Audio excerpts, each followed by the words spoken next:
एक इंसान जिसने अपने जीवन काल में लाखों किताबें पढ़ी, एक इंसान जिसने psychologist, philosopher, saint, scientist, poet सबको पढ़ा, वो इंसान जिसे लोग महान ओशो के नाम से जानते हैं। वही ओशो जिन्हें दुनिया के सबसे महान दार्शनिकों में से गिना जाता है।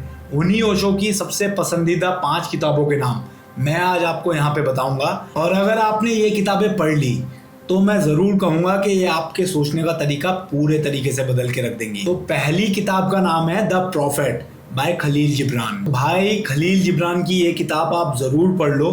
ये किताब एक कविता भी है और एक दर्शन भी है। खलील जिब्रान की ये किताब बहुत सारी चीजों के बारे में बात करती है।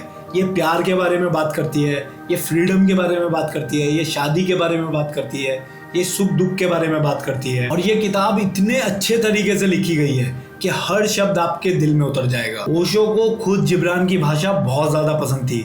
वो बोलते थे कि जिब्रान सिर्फ समझाते नहीं है, वो आपको महसूस करवाते हैं। और जब आप बुक को पढ़ेंगे तो इस बात को खुद समझ जाएंगे। ये हाईली रिकमेंडेड बुक है, आपको जरूर पढ़नी चाहिए। दूसरी किताब का नाम है ताओ ते चिंग बाय लाओ त्जू। कहते हैं ओशो अगर किसी एक फिलोसोफर को सबसे ज्यादा पसंद करते थे तो उनका नाम था लाओ त्जू। और लाओ त्जू की सबसे फेमस किताब का नाम था ताओ ते चिंग और ये कुछ ही हजार शब्दों की किताब है। इस बुक में लाओ त्जू कहते हैं कि आप जीवन को जितना ज्यादा कंट्रोल करने की कोशिश करोगे, जीवन उतना ज्यादा आपके हाथ से फिसल जाएगा। इसीलिए फ्लो के साथ चलो, नदी की तरह, प्रकृति की तरह। ताओ ते चिंग बुक हमें सिखाती है कि असली पावर कंट्रोल में नहीं, सरेंडर में है। अब आते हैं हम अपनी तीसरी बुक में जिसका नाम है धम्मपादा, जो बुद्धा के थॉट्स का कलेक्शन। अगर आपने भी ओशो को सुना है तो आपको पता होगा कि ओशो बुद्ध और महावीर के कितने बड़े प्रशंसक थे। ओशो ने जब भी बुद्ध की बात की है उन्होंने हमेशा धम्मपाद का जिक्र जरूर किया है। इसी धम्मपाद में बुद्धा बार बार कहते हैं कि आपके विचार ही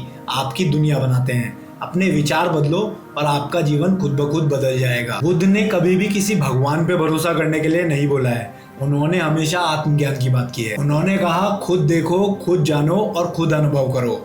और बुद्ध के इन्हीं विचारों से ओशो बहुत ज्यादा प्रभावित थे। इसके बाद आती है लिस्ट की चौथी किताब जिसका नाम है अष्टवक्र गीता। इस किताब को ओशो ने आध्यात्मिकता का एवरेस्ट कहा है। अष्टवक्र गीता में एक संवाद है राजा जनक और ऋषि अष्टवक्र के बीच में। इस संवाद में ऋषि अष्टवक्र कहते हैं राजा जनक से, तुम शरीर नहीं हो, तुम मन नहीं हो, तुम विचार नहीं हो, तुम शुद्ध चेतना हो। बस इतना जान लो और तुम मुक्त हो जाओगे।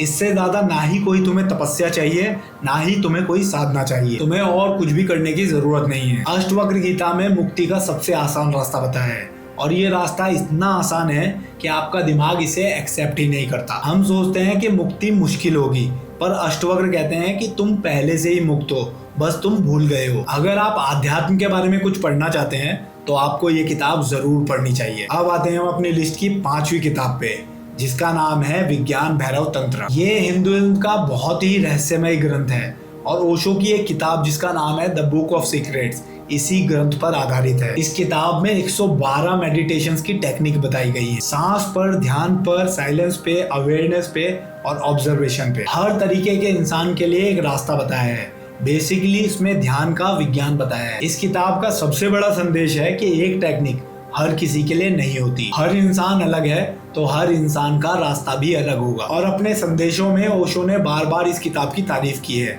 तो आपको ये किताब जरूर पढ़नी चाहिए। तो ये 5 किताबें ओशो की सबसे पसंदीदा किताबों में से हैं, आपको जरूर पढ़नी चाहिए। और अगर आप knowledge, wisdom, books, psychology, philosophy इन चीजों में इंटरेस्टेड हैं तो मेरे चैनल को सब्सक्राइब कर सकते हैं।